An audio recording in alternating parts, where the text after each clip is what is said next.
propósito en todas las voces y es intentar por lo menos profundizar en algunos de los temas que hemos estado trabajando durante, por ejemplo, la edición de Telenoche. De eso se trata, a ayudar, a profundizar y a pensar, Viviana, además. Así es, muy buenas noches para todos, bienvenidos. Hoy tenemos dos temas que se imponen, ¿no? Las firmas para habilitar el referéndum contra la ley de urgente consideración que llegaron a la Corte Electoral, que tendrá que validarlas, pero son una cifra muy importante. Sí, 763.000 en principio, ¿no? Sí, hay más de 100.000 firmas que deberían no valer para que esto no esté habilitado. Es prácticamente un hecho el referéndum. Y también la situación de Cuba de las últimas horas. Bueno, y están invitados en esta edición aquí de Todas las Voces los diputados Juan Martín Rodríguez del Partido Nacional, al que saludamos con mucho gusto. Diputado Rodríguez, ¿cómo le va? Buenas noches, Viviana, buenas noches, Daniel, y un fuerte abrazo a toda la audiencia. Muchas gracias. Y el diputado Daniel Caggiani del Frente Amplio. Daniel, ¿cómo andás? Buenas noches, Daniel, buenas noches, Viviana, también un gusto a toda la audiencia. Vamos a poner en contexto lo que vamos a tratar, uno de los temas que vamos a tratar en esta edición de Todas las Voces, con algunas imágenes y algunas manifestaciones importantes. Que hoy el movimiento sindical a las 5:15 de la mañana contabilizó 763.443 firmas. Y si esto sigue así, en poco tiempo, 135 artículos de la LUC ya no tendrán en el ordenamiento jurídico nacional y será un logro del pueblo uruguayo. ¡Arriba, compañeros! ¡A celebrar! ¡Arriba!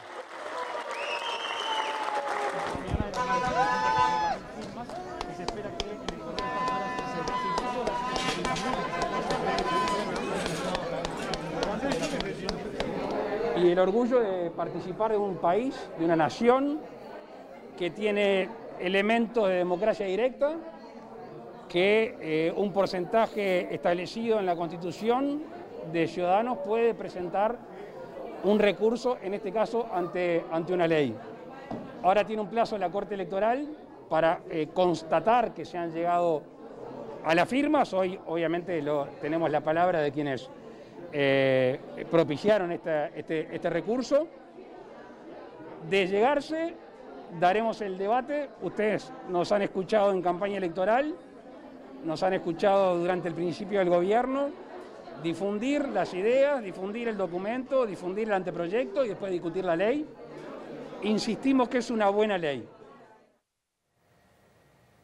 Si tendrá tela para cortar este tema y para debatir. Vamos a tener también el análisis de un hombre de la casa, Rafael Porsekansky. Exactamente. Y vamos a comenzar con esto que decía Fernando Pereira, ¿no? Que el movimiento sindical, que el PIT-CNT, en definitiva, impulsó esto. Y le quiero preguntar a Daniel Caggiani si los movimientos sociales, en alguna forma, Daniel, empujaron al Frente Amplio. Yo he hablado con algunos dirigentes del Frente Amplio que en lo previo entendían que esto era algo así como una jugada de riesgo. ¿Cuánto de impulso social hubo para que el Frente Amplio definitivamente tomara protagonismo? Sí, yo creo que fue un impulso ciudadano, ¿no?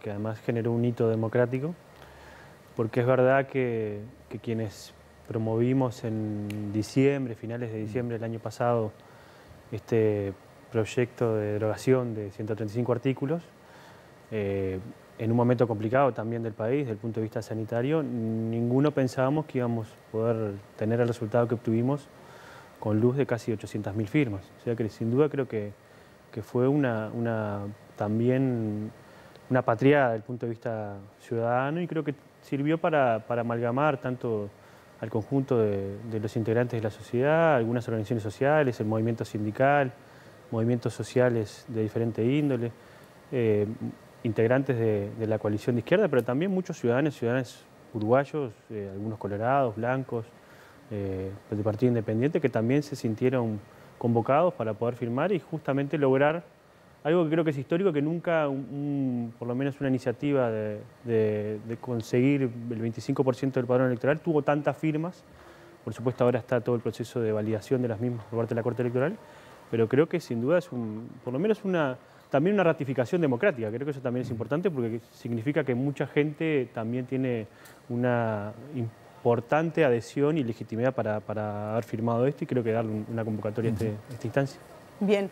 Rodríguez, a la luz de los hechos con el diario del lunes, la estrategia del gobierno, que en definitiva fue dejar que corra esta campaña, ¿fue buena? Lo único que hizo en estos meses fue, bueno, no permitir la prórroga, tampoco dar la cadena, pero no hizo mucho más. ¿Cómo evalúa? Bien, a priori debemos hacer algunas aclaraciones. Por ejemplo, cuando decimos acertada o no acertada, cada vez que ha habido una instancia similar a esta, un instituto de democracia directa, como lo es la recolección de firmas para someter una ley, o en este caso artículos a un referéndum, para quienes somos demócratas y celebramos el pleno goce y ejercicio de los derechos democráticos, no nos puede llamar más que celebrar que en un país como Uruguay, un instituto donde un grupo de ciudadanos o organizaciones de ciudadanos entienden que una ley no se ajusta a sus intereses, la quieran derogar. Obviamente que nosotros no lo compartimos, pero como demócratas celebramos que se pueda desarrollar en paz y en tranquilidad y se pueda en esa forma transitar estos meses que han sido. El gobierno ha entendido, como ha sucedido en otras ocasiones, porque esto no es nuevo, cuando otros grupos de ciudadanos han intentado recolectar firmas para un referéndum o eventualmente para una reforma constitucional, el debate de entonces actores del gobierno, en este caso hoy en la oposición, tampoco se daba desde un inicio, porque es razonable que quienes pretenden derogar una ley o parte de ella o reformar la Constitución sean quienes hagan el desgaste.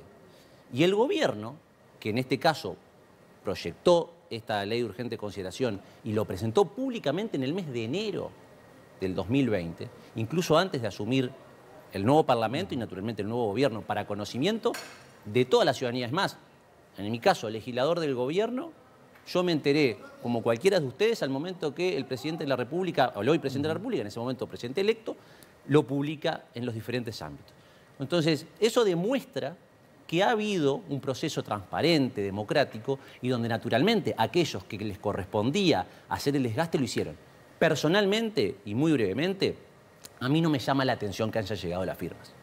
Tal vez no es el diario del lunes, porque esta misma afirmación que hago aquí en este programa, para con determinados compañeros, actores políticos, en su momento la manejamos en el mes de diciembre. No era de extrañar que un movimiento social, como el PIT-CNT, organizaciones sociales, y de la mano del Frente Amplio, que en el mes de octubre del 2019 recogió el 39% de la adhesión ciudadana a través del voto, pudieran recoger en el término de este plazo las firmas necesarias para someter al referéndum. Bien, el diputado Rodríguez acaba de incorporar uno de los asuntos que ha estado en debate el diputado Cayeni por estas horas, y es decir, bueno, efectivamente hay más de 700.000 firmas, pero de pronto debería haber un número de firmas similares a los votantes del Frente Amplio en la última elección. No necesariamente, porque en realidad quienes plantean la adhesión para poder discutir la derogación de los 135 artículos de la LUC no necesariamente son los mismos votantes del Frente Amplio. Repito, ahí nosotros constatamos muchas cosas, ¿no? Creo que por un lado el gobierno quiso hacer la estrategia del avestruz, ¿no? Poner la cabeza dentro del hueco y tratar de dejar pasar este tema y que este tema no cobrara relevancia pública. Yo creo que es un error desde el punto de vista político por el resultado, porque en realidad logró todo lo contrario, pero además, sobre todo porque en realidad creo que si la ley de urgente consideración, sus más de 470 y pico de artículos son tan buenos, lo que uno tiene que hacer, y nosotros hacíamos cuando éramos gobierno, es justamente salir a defender públicamente en cualquier espacio, tanto público como privado, este proyecto de ley o esta ley, y sobre todo tratar de lograr debatir con la ciudadanía cuáles son los aspectos positivos para poder, sobre todo, tratar de lograr que no se junte la firma. Por supuesto que es muy democrático que reconozcamos que esto ha sido un resultado importante. Claro, pero usted menciona algo que también es motivo de discusión por estas horas. ¿Era este el espacio para la discusión en profundidad de los artículos de la ley? Porque, de hecho, usted mencionó el concepto de patriada. Y ahí lo que da es la sensación de algo muy emocional. Entonces, ese aluvión del último momento es de gente que no necesariamente conocía la ley. Se puede entender que lo que provocaban era la búsqueda de un espacio para discutir posteriormente, si finalmente se concreta el referéndum. ¿No hubo algo de eso? Sí, yo creo que puede haber también algo de eso, pero me parece que lo más importante aquí es que en realidad nosotros notamos algo que también es muy particular y además fue una situación compleja desde el punto de vista sanitario, porque tuvimos que recoger firmas barrio a barrio, casa a casa, con vecino a vecino, manteniendo todos los elementos que tengan que ver con el tema sanitario, Por suerte logramos también tener un nivel de adhesión y de prolijidad en ese sentido, pero notamos que hay un desconocimiento brutal de parte de la ciudadanía de cuáles son, no solo los 135 artículos que nosotros queríamos conversar con los vecinos para derogar, y por suerte logramos poder explicarle y después también conseguir su adhesión, sino el conjunto de los artículos de la ley de urgente consideración. Por tanto, creo que es más necesario aún el debate ahora, en este momento, y también después cuando se ratifique, porque creo que sin duda las democracias firmes, robustas, son las que aprueban leyes que conocen la ciudadanía, que la ciudadanía domina, que la ciudadanía conoce al dedillo y sobre todo después se las apropia. Y creo que lamentablemente este no ha sido, por lo menos el objetivo de esta ley de urgente consideración, que se aprobó entre gallos y medianoches en una situación pandémica compleja y que a todas luces, por lo menos por nuestra experiencia, la gente desconoce su contenido. Rodríguez, ¿qué escenario se instala a partir de ahora para el gobierno y para el oficialismo? Sí, una aclaración, porque creo que corresponde. Sostener que el gobierno hizo la del avestruz me parece una falta de respeto. Partiendo de la base que un gobierno de coalición como el encabezado por el doctor Lacalle Pou, para lo que fue electo, fue porque la gente hace 1 año y medio dijo basta. Y le dijo basta al Frente Amplio. Y le dijo basta a todos aquellos abusos y derroches por parte de los entonces jerarcas de gobierno. En definitiva, lo que el gobierno encabezado por Luis Lacalle Pou ha venido haciendo en estos 16 meses de gestión, además de combatir la pandemia, que es un tema que realmente ha concentrado gran parte de la atención política y ciudadana de nuestro país y del mundo, ha sido gobernar, ha sido continuar. El país no se puede ver sometido a un trancazo por una ley, que lo que sí viene a recoger es gran parte de un compromiso electoral de 5 partidos que suscribieron en el mes de noviembre y que ratificaron a fin de mes de noviembre acompañando a Luis Lacalle Pou como presidente. Una ley de leyes, ¿no? O sea, 40 asuntos incluidos en esa ley. Una ley importante, una ley que toque diferentes temáticas, una ley que busca combatir las consecuencias de la inseguridad, una ley que pretende combatir las consecuencias de la mala educación. Educación y seguridad, los dos problemas más grandes que el Frente Amplio en 15 años no pudo solucionar.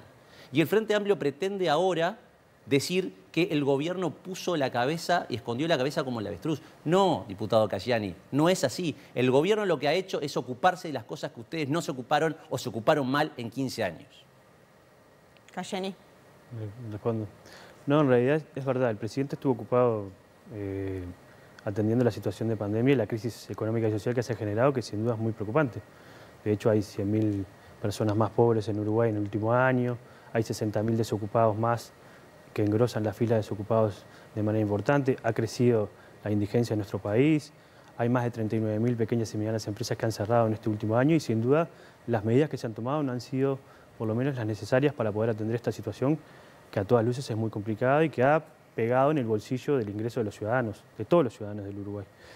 Pero creo que sin duda el presidente, como ha estado ocupado, también sus integrantes de la fuerza de gobierno, el partido político que integra el señor Rodríguez, también los parlamentarios, los diputados y los senadores podrían haber generado algún tipo de debate en los medios de comunicación, en plazas públicas, en lugares abiertos, para poder debatir sobre estos temas, no esconderse. Lamentablemente le dieron la espalda a la gente. ¿Y la gente qué terminó diciendo? Que en realidad, entre aquellos que gobiernan desde la soberbia, desde el pedestal, la gente terminó dando por lo menos una instancia para poder debatir.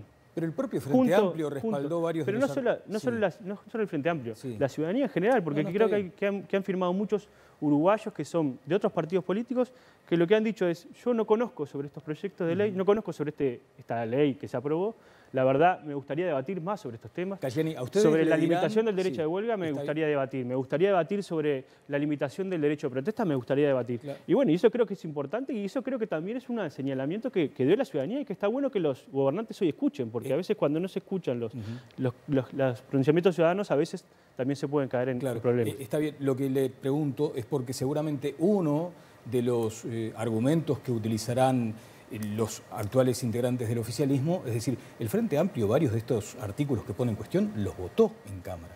No, solo 2 o 3. De los 135, 2 o 3.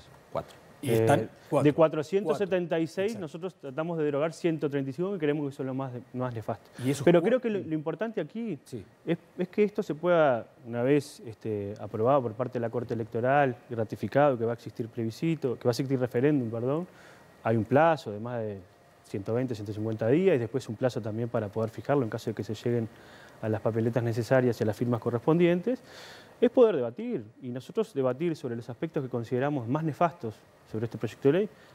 Nosotros no queremos que exista un proceso de desalojo express en el tema de la vivienda para la gente que alquila. No queremos que el Estado no se haga cargo de determinados niveles educativos que hoy el Estado deja de hacerse cargo con esta ley. No queremos muchas cosas que dice esta ley, pero no tuvimos tiempo de debatirlo y ni siquiera tuvieron tiempo las propias organizaciones que tuvieron menos de 5 minutos para ir a expresarse, que era como a cama caliente, como se le dice en algunos lugares, que me parece que no es bueno para la democracia. Sin duda que pensar que quienes voten en el referéndum van a tener conocimiento de los 135 artículos es un poco complicado, porque muchas veces la ciudadanía termina, cuando vota en una elección nacional tampoco sabe de los programas de gobierno que hay y termina votando por otras cuestiones. Por eso me parece importante también reiterarle la pregunta a Rodríguez sobre cuál es el escenario que se instala a partir de ahora, cuál va a ser la estrategia del gobierno, porque seguramente no va a ser los 135 artículos, sino algunos mensajes centrales que están en esos artículos que se van a poner a consideración. Yo creo que aquí hay dos aspectos. Un aspecto es el aspecto formal. Como bien lo han dicho ustedes, como bien lo ha dicho el diputado Casciani, en el día de hoy la Corte Electoral comenzó con un proceso de 150 días hábiles, Sí. más o menos mediados de febrero. Tiene plazo, puede hacerlo antes, pero más o menos hasta mediados de febrero tiene ese plazo. Primero para contabilizarlas, hoy de hecho me informaban que iban aproximadamente 80.000 ya contabilizadas, o sea que calculan que para mediados de la semana que viene, porque va a estar incrementándose el trabajo a partir del lunes 19. O sea que Luego- podría estar antes de No, febrero. no, estamos hablando de contabilizar, porque los organizadores aducen, argumentan, sostienen que entregaron 797.000 95.000. papeletas. Lo primero que hace la Corte Electoral es numerarlas, a ver si coincide lo que dicen los organizadores con la cantidad de papeles que reciben, que pueden ser papeletas o puede ser una hoja en blanco. La Corte debe numerarlas. Luego de numerarlas comienza ese proceso de verificación, que no voy a poner a explicar, No, uno no. como exfuncionario electoral tiende a explicar esas cosas que las ha sabido también realizar. Pero ese es el aspecto formal. Luego de finalizada esa etapa, que nosotros no tenemos por qué dudar de los organizadores respecto a haber superado la cifra de 671.000, porque en definitiva los únicos que perjudicaría serían los propios organizadores que sostuvieron esa cifra, comienza la otra etapa, que es la discusión, el debate, lo que tanto pretende y sostiene y quiere el diputado Casciani, que, ojo, no me parece mal. Ahora, el diputado Casciani omite o deja de tener presente que el gobierno tiene que continuar gobernando. El Parlamento tiene que seguir legislando. Esto no es, va a ser solo la LUC, es solo el debate. No, señor Casciani, el país tiene que continuar. El crecimiento, la recuperación económica, salir de esta situación sanitaria pandémica donde Uruguay es realmente ejemplo en el mundo por la atención. Hoy la ministra de Economía, en la comparecencia de la Comisión de Hacienda y Presupuesto, recogía información y mostraba cómo Uruguay en el continente es el único país que ha tenido el reconocimiento internacional, no solamente en lo sanitario, sino en el buen manejo económico. Porque no solamente los números, sino es la recuperación. También, pero Uruguay eso ha va dado a ser un señales. desafío para el gobierno, porque evidentemente se va a hacer campaña con este tema, tanto desde el oficialismo como desde la oposición. Vamos a estar en medio del gobierno en una campaña. Nosotros vamos a estar gobernando, vamos a estar legislando, vamos a estar actuando y vamos a estar haciendo para lo que la gente nos votó. Porque tan importante como respetar y los actos de democracia directa, como es un referéndum o eventualmente un plebiscito, el mayor acto de democracia directa es la elección. Es cuando la gente en octubre del 2019, más de un 60% le dijo basta el Frente Amplio y en noviembre la mayoría dijo el presidente es Lacalle Pou, no Daniel Martínez. Juan Martín, dígame, porque usted dice que efectivamente, de hecho el propio presidente de la República dice lo que no queremos hacer es frenar, Uruguay avanza. Ahora, hay una señal allí. Demos por ciertas estas firmas de casi 800.000, ¿no? Algo le están diciendo también al gobierno. Había un gráfico allí que decía quién pierde con esta decisión y en principio uno podría llegar a preguntarse también si no queda interpelado el propio instrumento de la ley de urgente consideración con estas reacciones. Para nada. yo vuelvo a lo del inicio. Para los demócratas, la vigencia y el ejercicio de los derechos democráticos es algo que tenemos que celebrar. Naturalmente, no me pueden pedir a mí que voté la ley, la defendí, la acompañé y la sostengo y trabajé, porque el Frente Amplio no votó solamente 4 artículos, votó la mitad de los artículos de la ley, más de la mitad de los artículos de la ley. 4 de estos 135, claro, pero votó muchos. Y muchos de los artículos que se terminaron votando fue gracias a la construcción colectiva de gobierno y oposición. Ese diálogo que se reclama, ese compartir esfuerzos que se reclama, eso se hizo. Y en definitiva, lo que vamos a continuar realizando es esa tarea.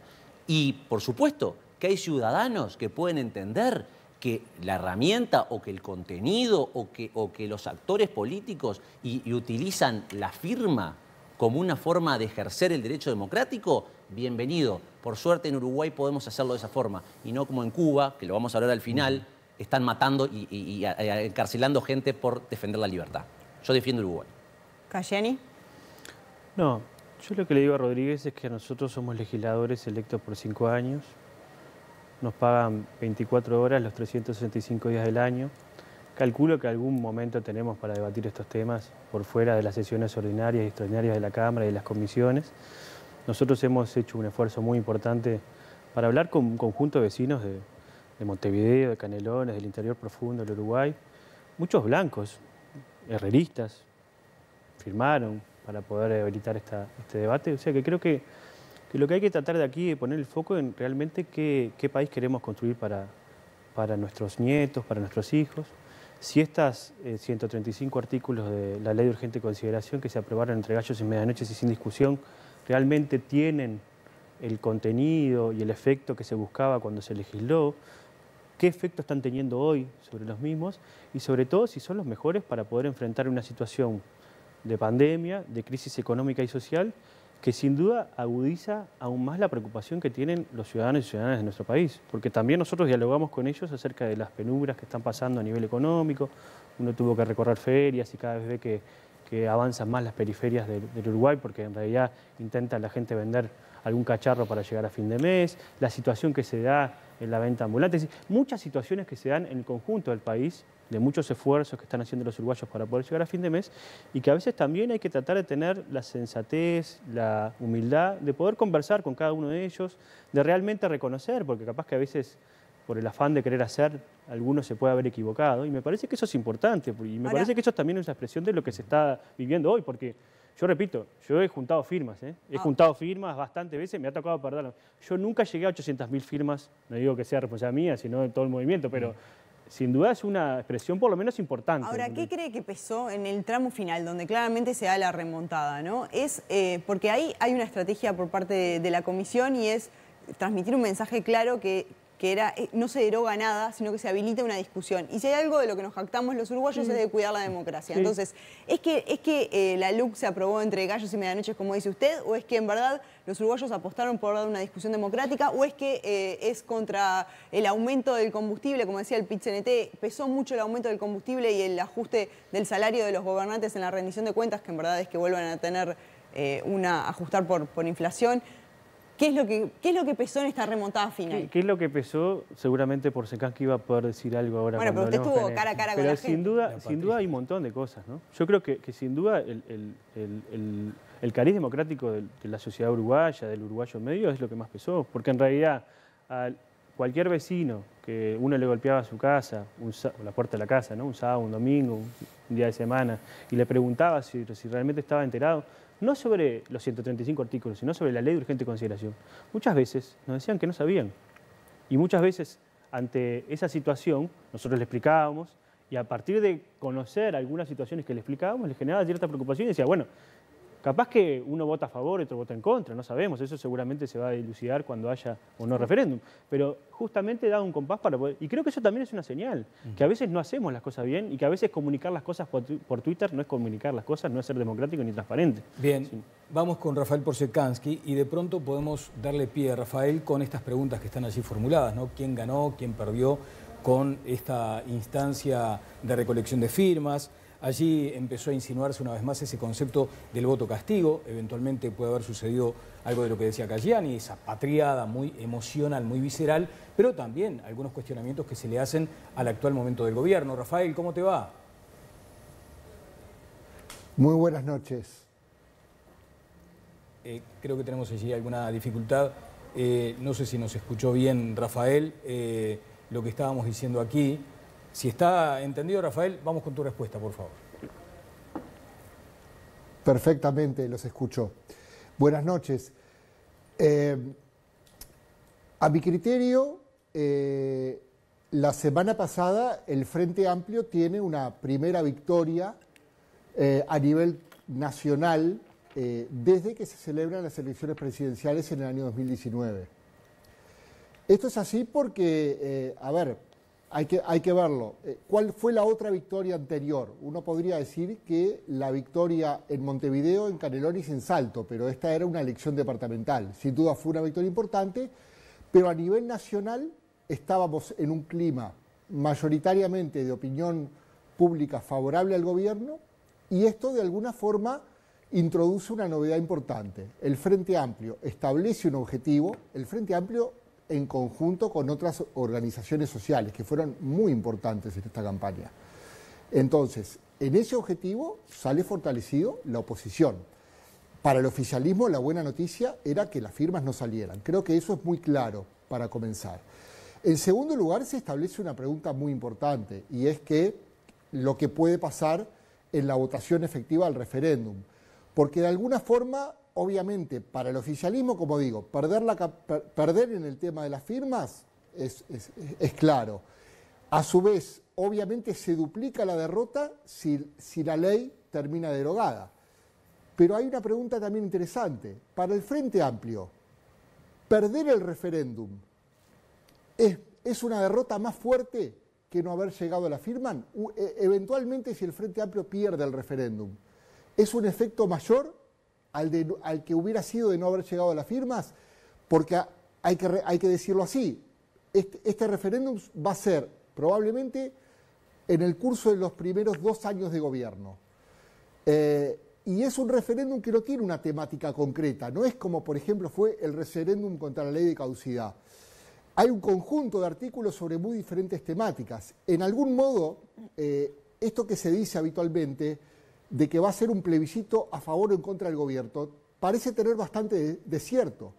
Por lo tanto, una pregunta clave es, obviamente que el oficialismo corre un riesgo fuerte ahora, pero el Frente Amplio también lo corre, porque perder el referéndum significaría un espaldarazo fuerte al gobierno de la calle Pou.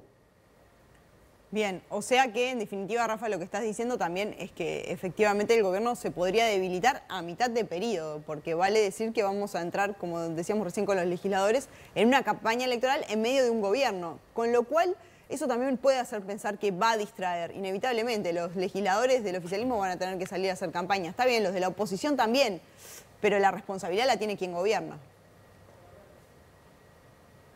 Sin duda. Sin duda, esto establece claro, de nuevo, en términos de energías, lo que el gobierno preferiría es seguir empujando con su agenda, que seguramente no pare el gobierno en su vocación de introducir cambios, ¿verdad? Pero algún elemento distractivo hay, eso es muy claro. Creo que también es importante decir que el hecho de que el Frente Amplio, en conjunto con organizaciones sociales, hayan alcanzado este número tan importante de firmas, no importa cuál va a ser el número final, es un número muy importante, creo que conecta con lo que presentamos la semana pasada. Nosotros mostrábamos que el Frente Amplio está en un umbral de preferencias muy similar al que tuvo en 2019, cerca del 40%, cuando uno repregunta indecisos. En definitiva, esto que decíamos también se ilustra con el tema de la campaña de firmas. Es verdad, un sector importante de frente amplistas que aprueba al gobierno o al menos no lo desaprueba abiertamente. Pero esto no ha cambiado ni su preferencia partidaria, ni en muchos casos la idea de que adhieren a la campaña de firmas.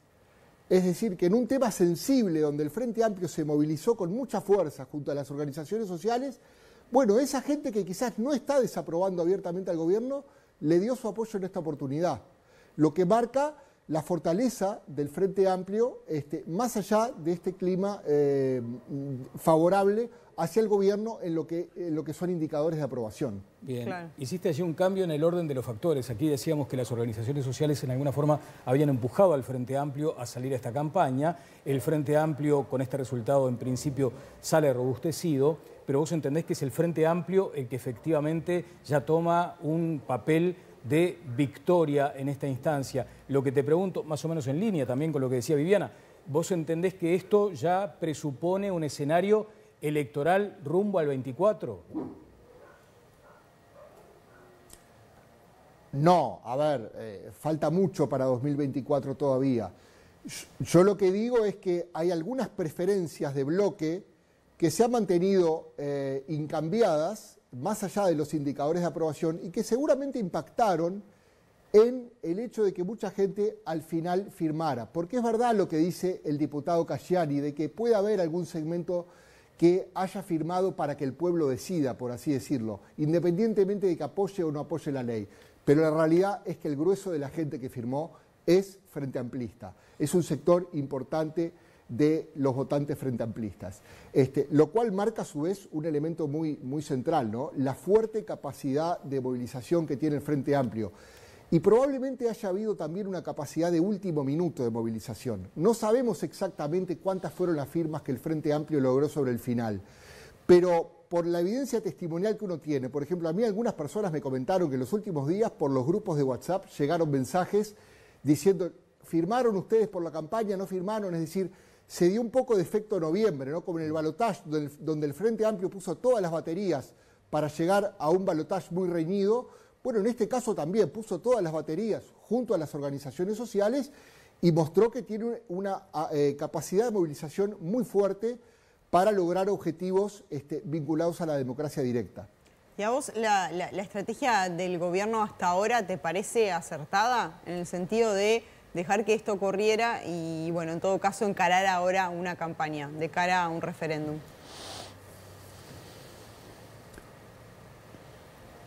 No sé si decir acertada, no quiero entrar en juicios de valor, pero por lo menos diría que es una estrategia comprensible. Es decir, el primer mojón, el primer desgaste, por así decirlo, lo tenían que hacer quienes estaban apoyando la derogación de los artículos de la ley.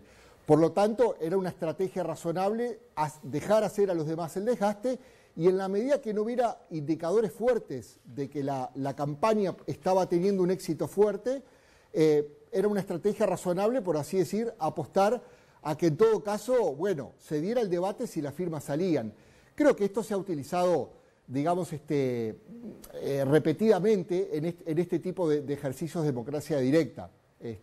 Creo que en algún punto, desde el punto de vista estratégico, es comprensible la decisión que tomó el gobierno. Ahora es otro cantar, porque ahora, ¿verdad? Acá el tema es que va a haber un voto obligatorio y que esto es por sí o por no y toda la ciudadanía participa. Ajá. Rafa, casi en el cierre, después está el hecho de que se discuta la sustancia de la ley o de pronto se tome esto como plebiscito de una gestión de gobierno. Seguramente es imprevisible el escenario que tengamos en el futuro, pero ¿advertís que puede haber de parte del propio Frente Amplio intención en plantearlo en esos términos? Seguramente hay algo mixto, ¿verdad? Seguramente, obviamente, va a haber un esfuerzo del Frente Amplio por criticar los artículos que se quieren derogar. Por ejemplo, para el movimiento sindical es muy sensible el tema de la ocupación y el derecho de ocupación, ¿verdad? Todo ese tema es un tema muy sensible para el movimiento sindical que lo va a intentar movilizar. Seguramente hay alas del Frente Amplio que están muy en desacuerdo con la línea de seguridad que ha optado el gobierno y que entienden se refuerza con algunos artículos de la LUC. Probablemente también se ponga en consideración los sindicatos de la enseñanza y, de nuevo, actores del Frente Amplio respecto a algunos cambios en la gobernanza de la educación. Sin embargo, acá hay una diferencia central. Hay una cosa en común, pero hay una diferencia central con el gobierno de la calle Herrera, que tuvo un referéndum a los 2 años también, pero donde había un tema madre, las empresas públicas. Acá no hay un tema madre. Si lo hay, de hecho, es un tema donde la opinión pública está posicionada más a favor que en contra del gobierno. Perdón, sí, más a favor que en contra del gobierno. Y es el tema de los cambios en seguridad. La opinión pública en este momento sintoniza con los cambios en seguridad que están dentro de la LUC y con la estrategia general del gobierno en la materia. Entonces, esa no parece ser el área más fuerte en principio para que el Frente Amplio logre un objetivo que es importante ahora de tener en cuenta. Esto no sale por mayoría simple, esto sale por mayoría absoluta. La ley se deroga, los artículos de la ley se derogan, sí hay una mayoría absoluta que vota a favor de la derogación. Claro. Y ahí el Frente tiene un desafío importante, porque tiene que convocar el electorado externo. Es decir, si el Frente hoy está en una base electoral parecida a la de 2019, necesariamente va a tener que salir a buscar un 10, 11, 12% de electores externos, de electores que no lo votaron en 2019 y que no lo prefieren ahora. Y ahí hay un desafío muy importante. ¿Qué tipo de argumentación puede llegarle a esos electores en el contexto de 2022? Bien, Rafa. El tema de la seguridad no parece ser, por el momento, uno de esos temas. Vamos a consultarle a los legisladores. Cayani, sobre esto que decía Rafael Porcecanqui. Sí, yo coincido en parte de que es verdad que para una vez que se ratifiquen las firmas y se llegue a la convocatoria del referéndum, va a haber un esfuerzo muy importante, tanto del oficialismo como de la oposición, de poder lograr tener una adhesión importante, más del 50%, para poder derogar la ley, los 135 artículos de la ley de urgente consideración. Creo que hay algo que sin duda es bueno también, Rafael no lo decía, pero que también es verdad que hay diferentes artículos de diferentes temáticas que conjugan también intereses diversos.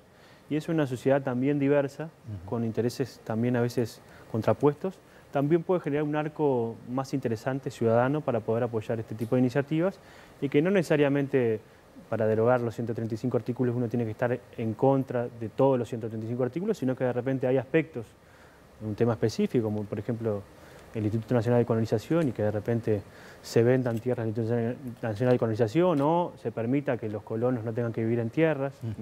Y bueno, y ese colectivo se movilice por eso. Por eso va a ser importante el mensaje, ¿no? Creo que sin duda es importante, por eso creo que también quizás ese aspecto negativo que hoy le leía a Rafael me parece que puede ser positivo a la hora de pensar una estrategia. Bien, le agradecemos a Rafael que ya ha estado con nosotros y que lo esperamos pronto por acá, que es tu casa, Rafael, así que muchas gracias por estos primeros comentarios.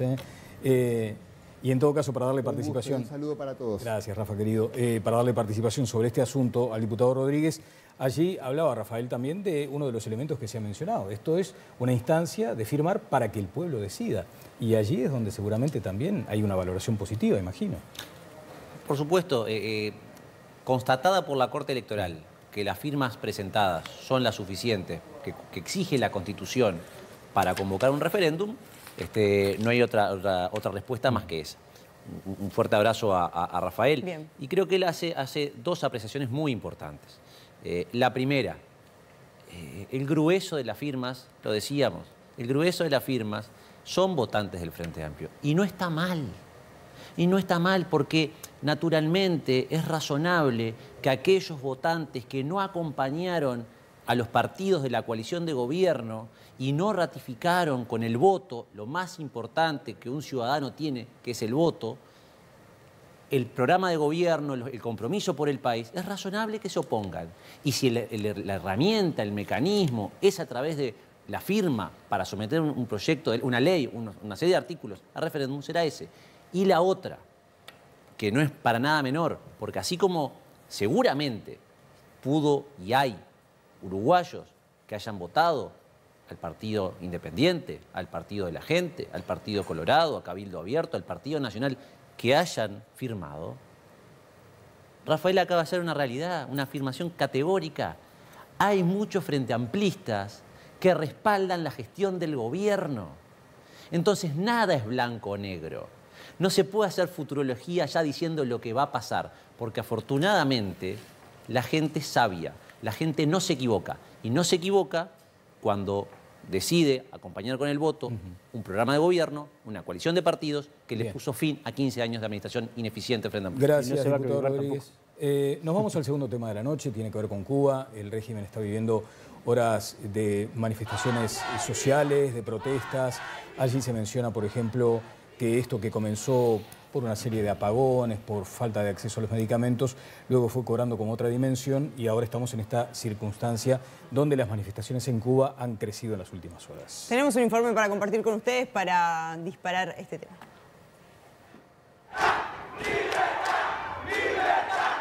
La palabra libertad es una de las que más se repiten en Cuba, pero pocas veces con este significado. Es la primera vez que tantos cubanos salen a las calles de La Habana a protestar contra el gobierno desde el famoso maleconazo de 1994, en plena crisis del periodo especial.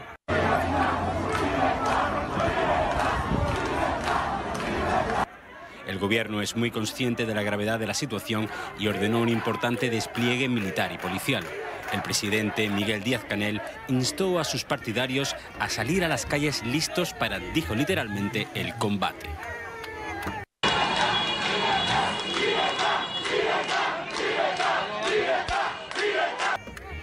No vamos a admitir que ningún contrarrevolucionario, mercenario, vendido al gobierno de los Estados Unidos, vendido al imperio, recibiendo dinero de las agencias, dejándose llevar por todas estas estrategias de subversión ideológica, vayan a provocar desestabilización en nuestro pueblo. Y habrá una respuesta revolucionaria.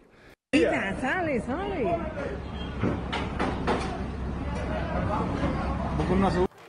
La amplia difusión a través de redes sociales hizo que pronto la gente se echase a las calles en otras ciudades.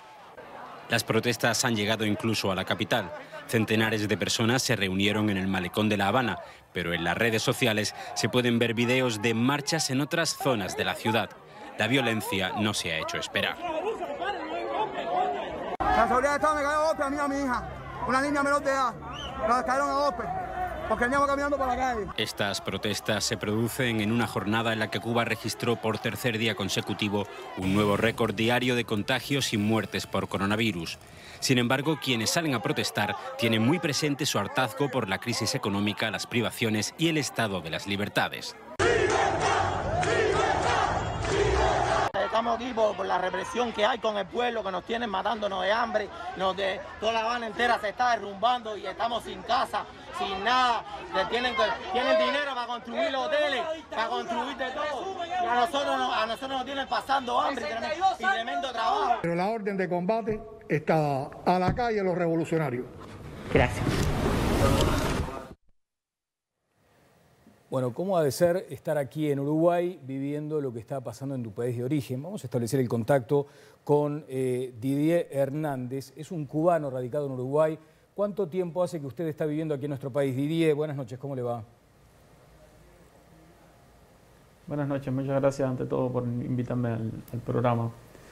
Resido en Uruguay desde octubre de 2016, o sea que ya casi estoy cerca de cumplir los 5 años. ¿Y qué lectura haces de estas movilizaciones que comenzaron el día de ayer y son las más importantes desde 1994? ¿Cómo las has vivido a la distancia? Bueno, ha sido muy complejo porque es una mezcla de emociones de impotencia, alegría, rabia, porque uno quiere a la vez que todo salga bien, pero de momento empieza a ver cómo comienzan a reprimir sin piedad ninguna a todo tipo de personas, manifestantes pacíficos de hecho, porque se ha visto en todos los videos que los manifestantes incluso en muchos lugares estuvieron durante mucho tiempo con los brazos alzados y se ve en los videos cómo llega la policía y comienza a reprimir. Entonces ahí ya se termina la alegría y comienza la impotencia, la rabia, porque duele mucho ver cómo maltratan a nuestros colegas, a nuestros coterráneos simplemente por manifestarse y expresar lo que sienten. ¿Tenés familia tú en la isla? ¿Pudiste estar en contacto con ellos en las últimas horas? Sí, tengo familia, pero bueno, mi familia vive en un pequeño pueblo donde hasta ahora no tengo reporte ninguno de que ese pueblo en el centro del país haya habido manifestación, pero bueno, sí tenemos información de que ha sido a lo largo del país, en muchísimos pueblos, muchísimas cabeceras provinciales, pero bueno, de mi pueblo no tengo reporte ninguno. ¿Cómo llegaste a Uruguay? ¿Qué haces acá?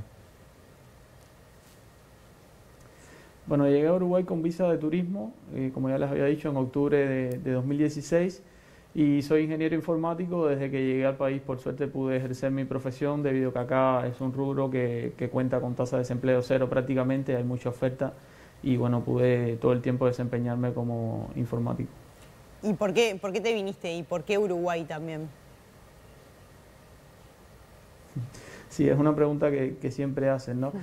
Uruguay porque es el país que nos está permitiendo desde hace muchos años regularizarnos de una forma bastante fácil, aunque hace unos 3 o 4 años que la situación se ha complejizado y tenemos muchos compatriotas que hoy están por acá prácticamente indocumentados, como se dice, por todo el tema de la pandemia, los consulados que han cerrado en las fronteras, una situación bastante difícil. Pero bueno, cuando yo vine en 2016 era bien fácil, obtuve la cédula en menos de 15 días y luego la residencia legal en menos de 8 meses. Entonces era muy fácil legalizarse, era muy fácil, entre comillas, ¿no? Porque bueno, hay que tener ciertos requisitos para cumplir con la visa y demás. Pero bueno, relativamente fácil para nosotros los cubanos regularizarnos y eso fue lo que me hizo venir acá.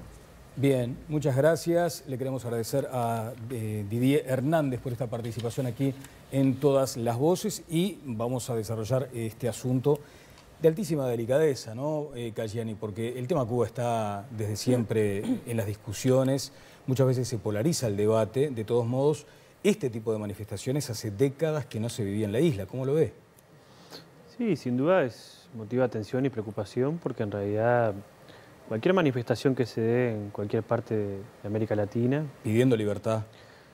Pidiendo algunas cosas que a veces son importantes para todos, ¿no? Libertad, trabajo, igualdad, no solo en Cuba, también en otras partes del continente, en Colombia, en Chile. A veces esas no tienen tanta atención pública, pero creo que sin duda... Pero esas son transmitidas por televisión y esta no. Son necesidades. Bueno, estamos viendo, ¿no? Sí, pero a través de redes sociales yo las he visto en todos los portales de no digo para ser justos, es verdad. Y mucho más que las de Colombia, mucho más que las de otros países. Pero cada uno puede informar lo que entiende. Todos los ciudadanos la ven en Colombia. Lo que digo es que me parece que es importante siempre defender el derecho de protesta que puedan tener los ciudadanos de cualquier país de nuestro continente, solidarizarnos con ellos.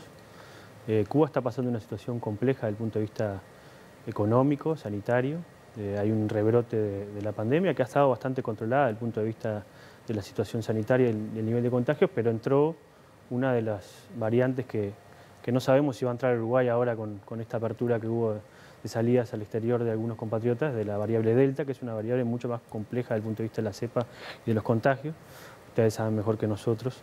Y me parece que sin duda eso también ha enfrentado una situación compleja en algunos sectores, en Matanzas, una provincia muy importante de Cuba, donde en realidad se ha generado también una situación compleja desde el punto de vista de la atención sanitaria, que además se suma a la pandemia que vive Cuba hace 60 años, que es el bloqueo, ¿no? Un bloqueo económico muy importante, financiero, ilegal, que por suerte el gobierno de Uruguay hace muy poquito en Naciones Unidas votó una declaración, por lo menos, condenándolo, y que el mundo entero entiende que es una de las aberraciones más grandes que tiene la humanidad y que sin duda agudiza esta situación compleja. Es decir, si para el Uruguay, que es un país chico, abierto al mundo, que podemos cruzar el Chuy, o podemos a veces cruzar a nado el río Uruguay, es complicado una situación de pandemia y una situación de atención a esta situación. Sin duda, me imagino una isla con 11 millones de habitantes, con restricciones de divisas, es más complejo y creo que eso también agudiza las contradicciones sociales, que también sin duda son importantes. Sí, si le parece, después vamos a hablar de ese concepto del bloqueo, pero usted entonces defiende esta instancia de protesta en la isla, según acaba de decir. Yo creo que todos los ciudadanos del mundo tienen derecho a protestar y tienen derecho también legítimo a protestar. Creo que en la Constitución nueva cubana también está establecido el derecho de protesta, por supuesto pacífico, como puede existir en Uruguay y en cualquier parte del mundo. En Uruguay la LUC la criminaliza el derecho de protesta y es uno de los artículos que queremos derogar. Esperemos que el diputado Rodríguez, además de solidarizarse con Cuba, también se solidarice con los uruguayos que puedan protestar. Claro, el problema es que en verdad lo que está escrito en la nueva Constitución es letra muerta cuando el presidente Miguel Rodríguez Canel invita a quienes defienden el régimen a salir a combatir a quienes están manifestando. Entonces lo que diga en la Constitución... Yo vi la reacción del presidente Canel, que creo que fue una reacción bastante importante, que fue ir a San Antonio de los Baños, donde surgió la primera manifestación, y dialogar con muchos de los que estaban protestando. Muchos podrían tener sus razones y seguramente legitimidad de lo que estaban planteando. Otros entendieron que... Pero creo que eso sin duda fue un gesto muy importante. Pero el propio Díaz-Canel es el que quiere sofocar la protesta apelando a propios ciudadanos cubanos. Creo que también el gobierno de Cuba entiende que hay sin duda una injerencia externa de este conflicto, y no lo dudo porque las 90 millas que están cerca de Estados Unidos y además el bloqueo, más las de 240 decretos que hizo la administración Trump, permitiendo o no permitiendo que pudieran existir cruceros. Y bueno, todos sabemos lo que son las divisas turísticas para Cuba, que por la situación sanitaria y además por la situación de bloqueo se ha agudizado. Sin duda creo que cualquier ciudadano cubano puede entender que quizás puede haber también algún tipo de injerencia, y no es la primera vez que pueda suceder, ¿no? Es decir, en realidad hubieron también invasiones en la Bahía de Cochinos. Es decir, en la historia de Cuba, a partir de que algunos, sobre todo su población, se sacó a Batista, que era un dictador, generaron también muchos, sin duda, improntas de muchos países que quisieron invadir Cuba, y bueno, sin duda tiene también, por lo menos la posibilidad de que, creo que es importante que los cubanos se puedan expresar, que puedan debatir y que puedan resolver democráticamente sus problemas, que eso me parece que es lo más importante. Claro, pero no están pudiendo. Y que, sí, bueno, yo creo que ha habido avances en Cuba, han habido reformas muy importantes en materia económica y social. No ha habido quizás una voz fuerte, y a mí me parece que esta es la preocupación que a mí, además de la situación que está viviendo desde el punto de vista económico y social y sanitario, que uno está evidenciando, y que a veces algunos, por lo menos discursos nacionales, también terminan teniendo por lo menos ribetes con discursos internacionales, de que en Cuba se puede estar desarrollando también una especie de posibilidad de intervención humanitaria militar. Y creo que eso, para todos los uruguayos, para todos los demócratas, para todos los latinoamericanos, debe ser altamente, por lo menos, cuestionado. Y creo que sin duda el presidente dijo algo sobre la no injerencia. Me parece que deberíamos tener una coalición de países para poder ayudar al gobierno y al pueblo de Cuba, pero sobre todo tener una voz fuerte de no permitir eso que muchos fanáticos de esta situación, que toman partido, están intentando consolidar, y que creo que no es bueno para los cubanos y no es bueno para todos los... El presidente de la República califica de dictadura a Cuba, lo que dice es que hay que debatir tratando de evitar la injerencia, ¿no? El concepto de intervencionismo. Diputado Juan Martín Rodríguez, sobre este punto. Sí, vamos a dejar de lado la comparación que desafortunada e infeliz que hace el diputado Cayani comparando un artículo, una ley, que recoge parcialmente también lo que el Frente Amplio, por decreto, había instrumentado durante sus gobiernos, con una dictadura, porque ese señor que aparece ahí es un dictador. Lo eran los hermanos Castro y lo es ahora el señor Díaz-Canel. Es un dictador, es un régimen dictatorial lo de Cuba, donde no se respetan los derechos humanos, donde se conculcan las libertades, donde se cercenan los derechos básicos y más fundamentales de un individuo. Y realmente no nos llama la atención, mejor dicho, nos llama la atención esta postura del diputado Cayani en cuanto a reconocer el derecho de los manifestantes de hacerlo de forma pacífica, que no condice con el accionar que, como ustedes bien decían, anoche mismo el dictador Díaz-Canel incentivaba la violencia, exhortaba y pedía a los revolucionarios, a los que reclaman patria o muerte y no patria y vida, que salieran a combatir a aquellos que por la vía pacífica reclaman libertad. Libertad. Eso es lo que se reclama en Cuba. Medicamentos, vacunas, productos básicos, internet. Capaz que no vemos lo de Cuba porque cuando quisieron acordar cortaron internet, hicieron los apagones. Y mandaron, como en Nicaragua, en las noches a las casas de la gente a rodear las casas y a meterlos presos, donde hay decenas de muertos, lamentablemente, heridos contados por centenares. Hasta hace unos minutos antes de ingresar al programa nos hacían llegar una nómina de casi 200 heridos solamente por lo de ayer. Y ustedes vieron, los manifestantes todos pacíficos. ¿Cuál es la fuente de los muertos, diputado? ¿Cuál es la fuente? Nos han llegado de diferentes organizaciones civiles que han mandado vía WhatsApp, han hecho llegar que en diferentes localidades de Cuba un niño de 12 años ha fallecido.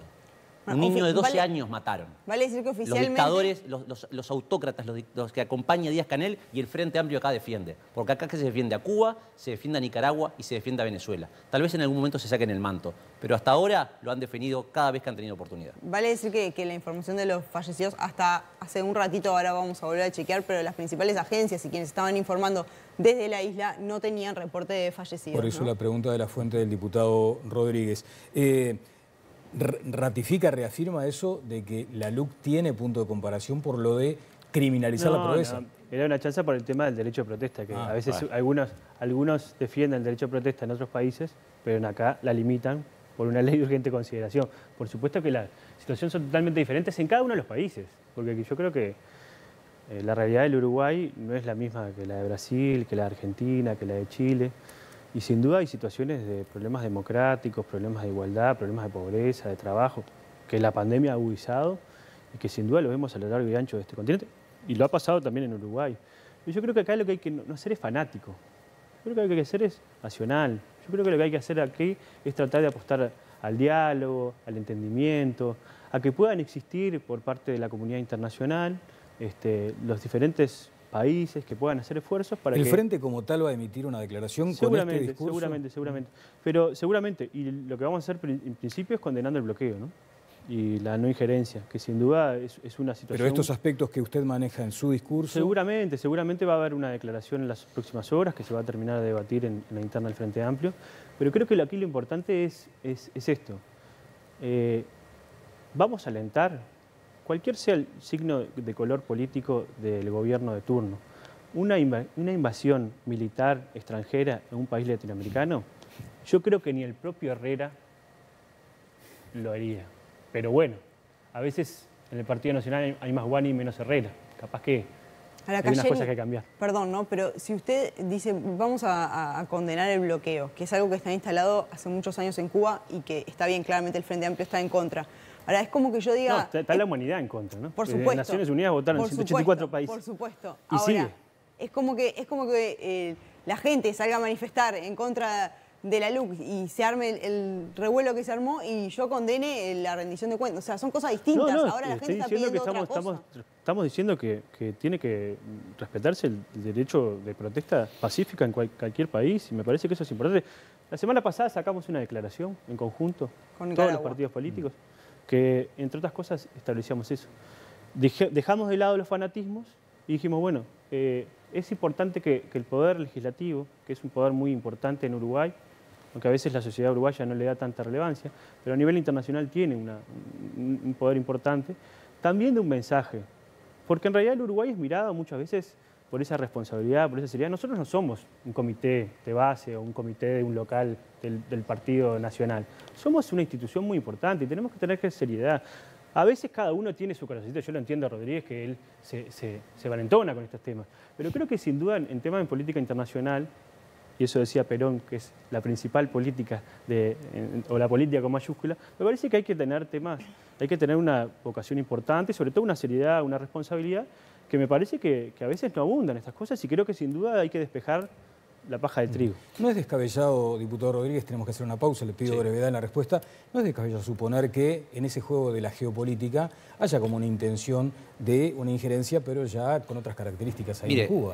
Daniel, primero, la carencia de líderes propios en el Frente Amplio hace que dos por tres estén citando a Sarabia y a Herrera, y lo mal citan.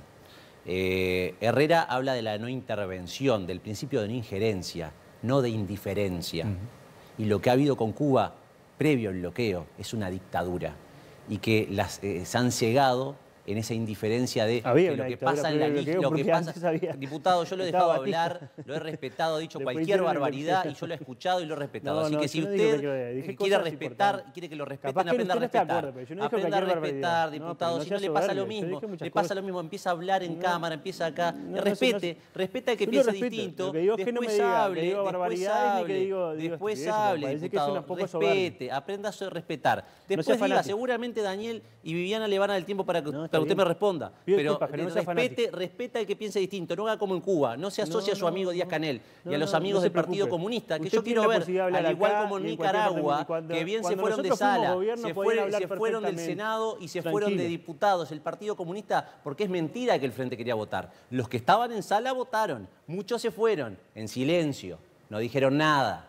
Y nosotros, por cuestiones democráticas, aceptamos esas condiciones. Pero el Frente Amplio acompañó en parte la declaración de Nicaragua, porque habían voces. Y ya de hecho el Partido Comunista hace un ratito del Uruguay ya salió también a criticar a las manifestaciones pacíficas. Así que mañana con diputadas y diputados de coalición de gobierno vamos a estar presentando una moción de condena para que la Cámara de Diputados lo apruebe. Esperemos, en función de lo que ha dicho el diputado Cayani, que lo acompañe. Si no, todo lo que se ha dicho en la noche de hoy es jarabe de pico.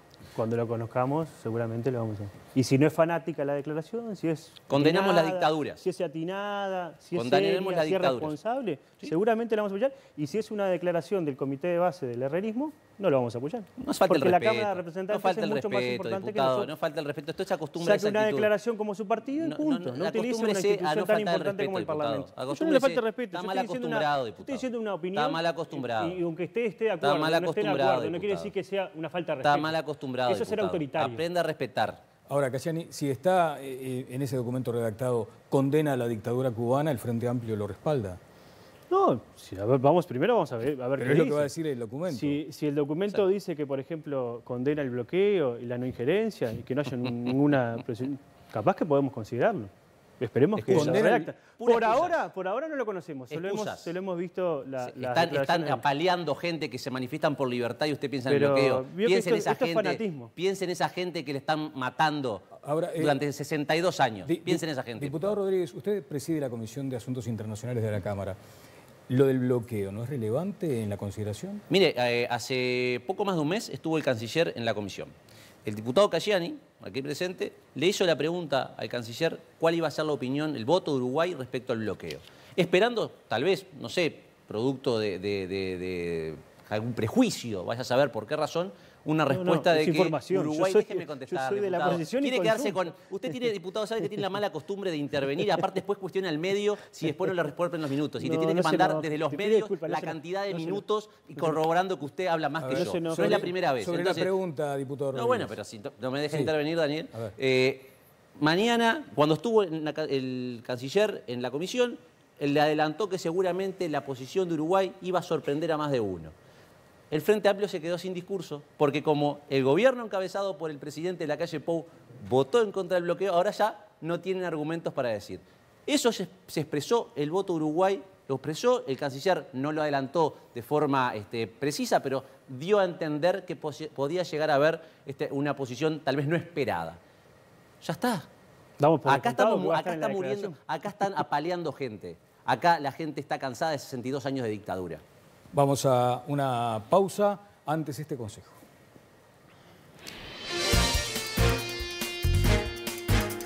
Gracias, compañeros. Bien decían ahí en estudios y lo decía la placa, último momento. Estamos en este lugar icónico de la ciudad de Montevideo porque baja la DGI para los literal E. Para todos, no. Para los que se pasen a la facturación electrónica. Y es gratis. Atención, me dice acá la cucaracha Marito que incluso lo pueden hacer con la empresa líder del mercado, que es Memory. Volvemos a estudios. Leticia, si vos seguís facturando en papel, estás perdiendo plata, mi vieja.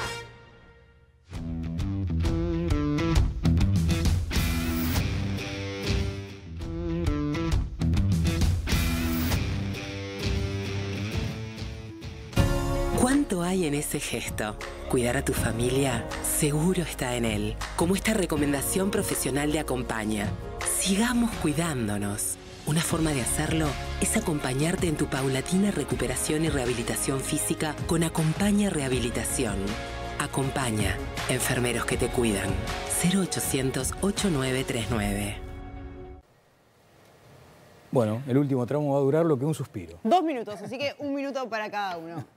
Cayani, mensaje final sobre Cuba y la pregunta. El bloqueo, condenado. La dictadura, ¿se condena?